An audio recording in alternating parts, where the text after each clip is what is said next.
Dear students, इस video में हम सेक्शन 14 ऑफ इंडियन एविडेंस कर लेते हैं। आपने यदि ये जो सीरीज चल रही है ना, सेक्शन 1 से लेकर अगर आप कंटिन्यू देखते हो तो आपकी प्रीलिमिनरी की 90% जो क्वेश्चंस है ना वो कवर हो जाएंगे, अगर ये सारे एसेंशियल एलिमेंट आपने याद कर लिए जो मैं पॉइंटर बता रही हूँ वो। और 50 से 60% मेंस के लिए कंटेंट आपके पास हो जाएगा लिखने के लिए, ठीक है। पर जितने भी कंटेंट आपको बताए जा रहे हैं उन कंटेंट को याद करना होगा, ठीक है। हाँ जी, अब सेक्शन 14 क्या कहता है? सेक्शन 14 बताता है कि fact showing the existence of, तो यहाँ पर 3 थिंग्स बताता है किस चीज़ का existence. Existence of state of mind, existence of state of body, existence of state of bodily feelings. यदि इनसे रिलेटेड कोई फैक्ट है उनके बारे में एविडेंस दिया जा सकता है, वो रेलिवेंट फैक्ट होंगे सेक्शन 14 में, ठीक है। अब जो स्टेट ऑफ माइंड है ना, उसको इन्होंने 7 वर्ड्स से इंडिकेट कर दिया कि इन 7 वर्ड्स से ये इंडिकेशन लगाया जा सकता है कि उनका स्टेट ऑफ माइंड कैसा होगा, ठीक है। तो अब कौन से 7 वर्ड्स हैं? ये intention, knowledge, good faith, negligence, rashness, goodwill, ill will, ठीक है। अच्छा, जब प्री में क्वेश्चन आता है ना तो इसमें आ जाएगा कि मोटिव इसमें सेक्शन 14 में आता है या नहीं आता है, तो मोटिव नहीं आता है, ठीक है। देखो ये 7 वर्ड है, इनमें मोटिव इंक्लूड नहीं है, तो प्रीलिमिनरी में क्वेश्चन यहीं से बनता है, ठीक है। तो याद रखना सेक्शन 14 में मोटिव नहीं आता है, ये एक लाइन याद करना इजी हो जाएगा, ठीक है। और जब कई बार रिवीजन करोगे तो आपको 7 जो वर्ड हैं वो भी याद हो जाएंगे। नेक्स्ट है टुवर्ड्स एनी पार्टिकुलर पर्सन, ये भी याद रखना है। सेक्शन 14 क्या बताती है? टुवर्ड्स एनी पार्टिकुलर पर्सन, ऐसी इंटेंशन यदि ऐसा स्टेट ऑफ माइंड है तो। फिर उसके बाद स्टेट ऑफ बॉडी, फिर उसके बाद स्टेट ऑफ बॉडली फीलिंग्स। इनके बारे में जो एविडेंस दिया जाता है वो रेलिवेंट फैक्ट होता है, रेलिवेंट फैक्ट की एविडेंस दी जा सकती है, ठीक है। फिर उसके बाद एक्सप्लेनेशन 1 क्या कहता है? एक्सप्लेनेशन 1 कहता है state of mind exist not generally but in reference to particular matter in question. पहला explanation particular matter in question के बारे में बात करता है, जनरली के बारे में नहीं करता है, प्रीलिमिनरी में आता है। उसके बाद but whereupon the trial of a person accused of an offence the previous commission by the accused of an offence is relevant within the meaning of this section, the previous conviction of such person shall be relevant, ठीक है। किसी भी person पर अगर बार बार एक ही person पर attack कर रहे हैं तो इसमें अगर प्रीवियस कन्विक्शन है, ठीक है, तो वो रेलिवेंट हो जाता है, ठीक है। जैसे एक बार अटैक किया फिर दोबारा फिर अटैक कर दिया, तो जो प्रीवियस अटैक उस पर किया था ना वो प्रीवियस कमीशन इस सेक्शन में रेलिवेंट हो जाता है, ठीक है। और प्रीवियस कन्विक्शन भी रेलिवेंट होता है। तो याद रखना है सेक्शन 14 में 3 मेन एलिमेंट हैं। फिर स्टेट ऑफ माइंड को डिस्क्राइब करने के लिए 7 वर्ड्स दिए गए हैं, ठीक है। फिर इसमें पार्टिकुलर पर्सन की तरफ होता है, पार्टिकुलर मैटर इन क्वेश्चन होना चाहिए, ठीक। और प्रीवियस कन्विक्शन भी इस सेक्शन में रेलिवेंट होता है। मोस्ट इंपॉर्टेंट है, प्रीलिमिनरी में कई बार पूछा जाता है, ठीक है। Next, facts bearing on question whether accidental और इंटेंशनल, ठीक है। जो भी काम हुआ है क्या वो एक्सीडेंटल हुआ है या इंटेंशन हुआ है, कोई भी अगर कोई भी एक्ट और omission offence in eyes of law है तो क्या इंटेंशनल था या एक्सीडेंटल था, तो ये कौन बताता है? सेक्शन 15 बताता है। सेक्शन 14 और 15 दोनों साथ पढ़े जाते हैं, मेंस में मिला के क्वेश्चन आ जाता है, तो हमें देखना पड़ता है कि 14 में लाई करेगा या 15 में लाई करेगा, ठीक है। फिर उसके बाद ये यहाँ पर ध्यान रखना है कि done with a particular knowledge और इंटेंशन, अगर कोई भी एक्ट किया जाता है वो एक्सीडेंटल ना होकर इंटेंशनल है और पार्टिकुलर नॉलेज और इंटेंशन के साथ किया जाता है, तब सेक्शन 15 में रेलिवेंट होगा। उसके बाद है इसमें देखो 14 में इलस्ट्रेशन टोटल 16 इलस्ट्रेशन है, बेरेक में पढ़ना। फिर इसमें टोटल 3 इलस्ट्रेशन है, बेरेक में एक बार रीड आउट कर लेना। अब चलते हैं 16 existence of course of business when relevant, ठीक है, कि ये कोर्स ऑफ बिजनेस में किया गया था, ये कब रेलिवेंट हो जाता है। ठीक है, where there is a question whether a particular act was done. ठीक है, the existence of any course of business according to which it naturally would have been done is relevant. Course of business में एक particular वे से रोज़ वैसे ही काम होता है, क्या वैसे ही नेचुरली किया गया था? अगर वैसे किया गया था तो ये माना जाएगा रेलिवेंट और एविडेंस दी जा सकती है। ठीक है, इसके दोनों इलस्ट्रेशन है, बहुत स्पष्ट लैंग्वेज में लिखे हैं, आराम से समझ में आ जाएगा। ठीक है, लेकिन हमें प्रीलिमिनरी के लिए इसमें कोर्स ऑफ बिजनेस में नेचुरली जो काम किया गया था उसके बारे में बताया गया है, तो रेलिवेंट होगा, सेक्शन 16 कहता है। ठीक है, कोर्स ऑफ बिजनेस की ऐसी बातें और कहाँ पर लिखी गई हैं? कोर्स ऑफ बिजनेस वर्ड कहीं पर यूज किया गया है ना, वो सेक्शन 32 है, उसका क्लोज 2 में भी कोर्स ऑफ बिजनेस की बात की गई है कि कोर्स ऑफ बिजनेस में कुछ काम किया जाता है तो उसके बारे में एविडेंस दी जा सकती है। वो जहाँ पर सेक्शन 32 कुछ ऐसी सिचुएशंस हैं जहाँ पर एविडेंस देने के लिए विटनेस नहीं आ सकता।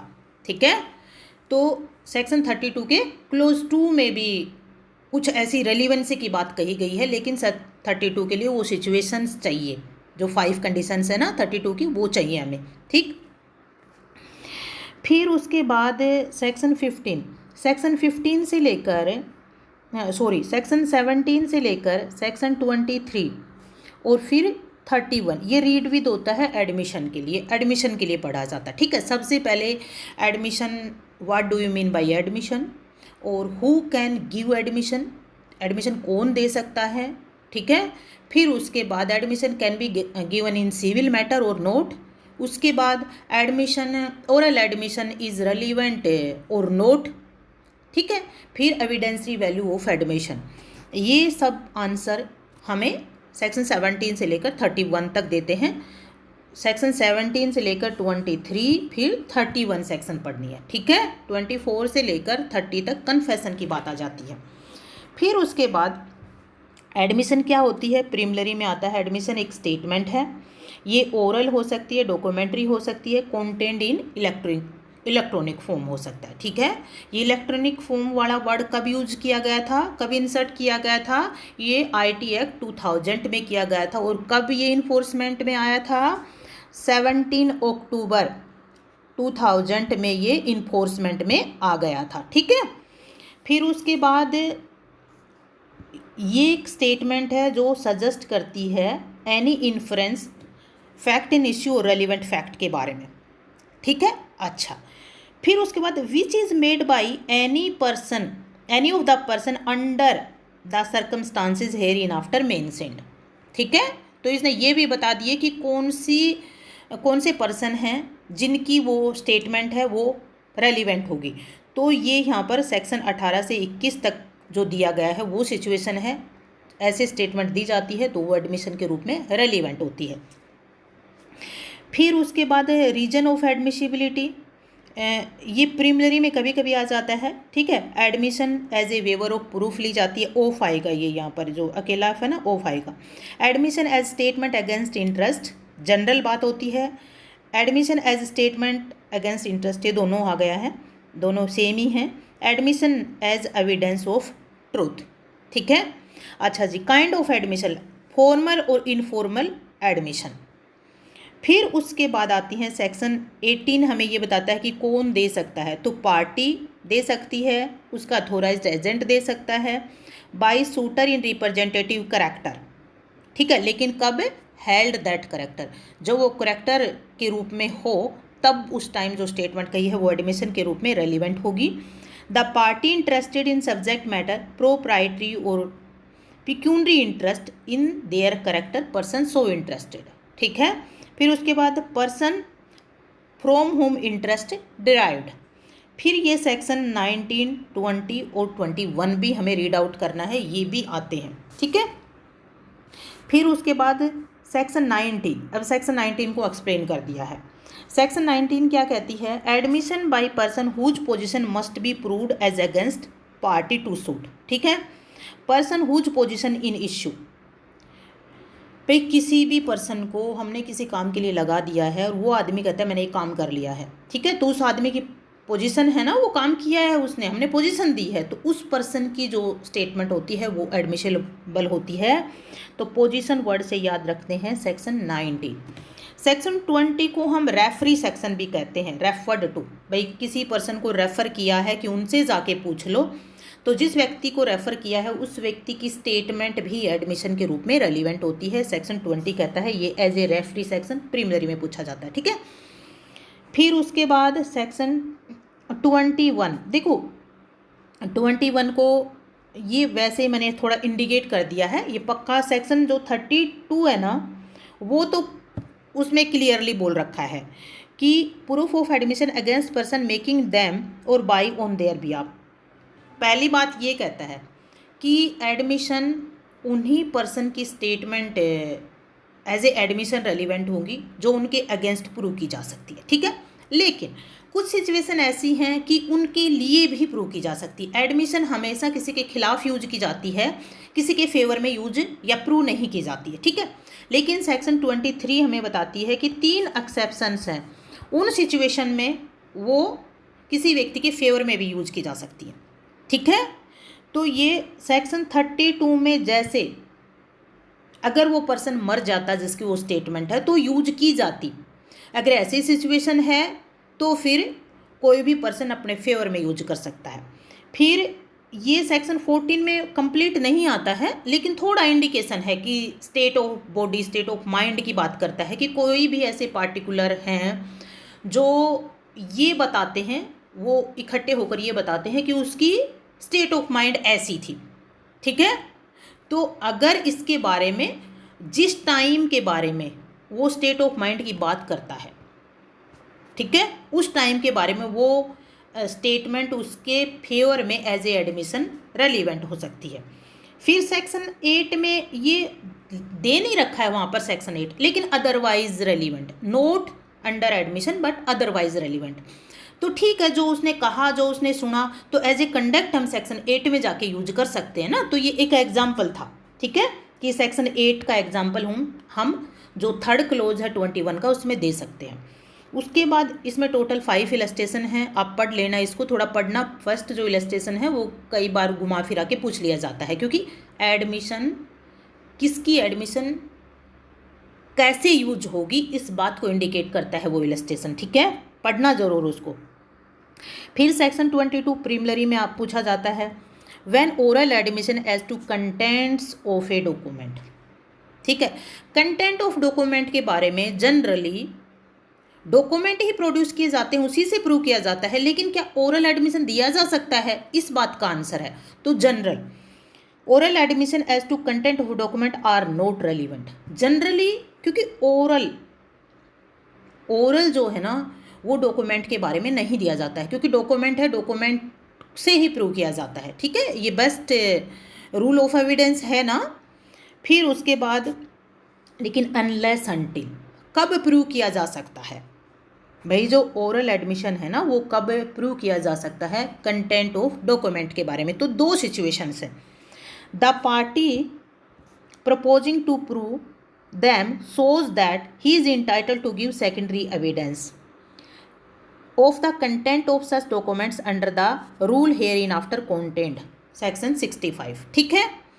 तो सेक्शन 65 है, उसमें वो ग्राउंड्स है ना जिसके आधार पर वो दे सकता है सेकेंडरी एविडेंस, ठीक है। तो ये हेरिन आफ्टर कंटेंट जो वर्ड है ना, इसको मैंने बता दिया कि इसको क्या पढ़ना चाहिए, क्या समझना चाहिए, ठीक है। तो यदि वो सेकेंडरी एविडेंस देने का इंटाइटल है तब।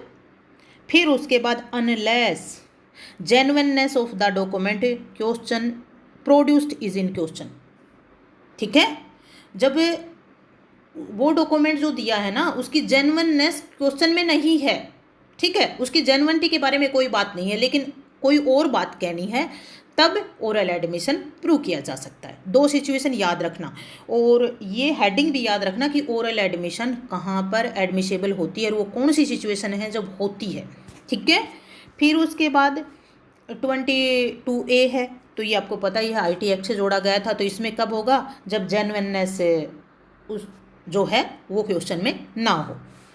फिर उसके बाद 23 इसमें है, तो 23 जो है वो उसको कहते हैं विदाउट प्रिजुडाइज सेक्शन। ठीक है, विदाउट प्रिजुडाइज सेक्शन कोई भी कम्युनिकेशन किया जाता है तो उन सिविल केसेस में, याद रखना सिविल केसेस से रिलेटेड है सेक्शन 23, और विदाउट प्रिजुडिशियस उसको कहते हैं जो सेक्शन 23 है, मैं थोड़ा लिख देती हूँ, सेक्शन 23 है उसको विदाउट प्रिजुडिशियस सेक्शन कहते हैं। ठीक है, और सिविल केसेस के लिए यूज किया जाता है। तो इसमें कोई भी ऐसी कंडीशन पर वो अपनी बात बोलती है पार्टी कि ये कहीं और यूज़ नहीं किया जाएगा, ठीक है, तब उसका यूज़ नहीं किया जा सकता है कहीं पे। जो भी कम्युनिकेशन होगा उसके खिलाफ यूज़ नहीं होता है, या फिर कोर्ट इन्फर करता है कि हाँ ये बातें ऐसे हुई होंगी कि आपस में नेगोशिएशन करने के लिए, कंप्रोमाइज़ करने के लिए कोई बात हुई होंगी, तो वो जो स्टेटमेंट बोली गई उस टाइम तो वो एडमिसेबल नहीं होती है। ठीक है, इन सिविल केसेस याद रखना सेक्शन 23 में सिविल केसेस है विदाउट प्रिजुडिशियस, इसमें प्रीलिमिनरी में आता है कि सेक्शन 23 को कहते हैं। हमारी सेक्शन 1 से लेकर 23 तक सेक्शन हो गई हैं। बाय, जय हिंद, जय भारत।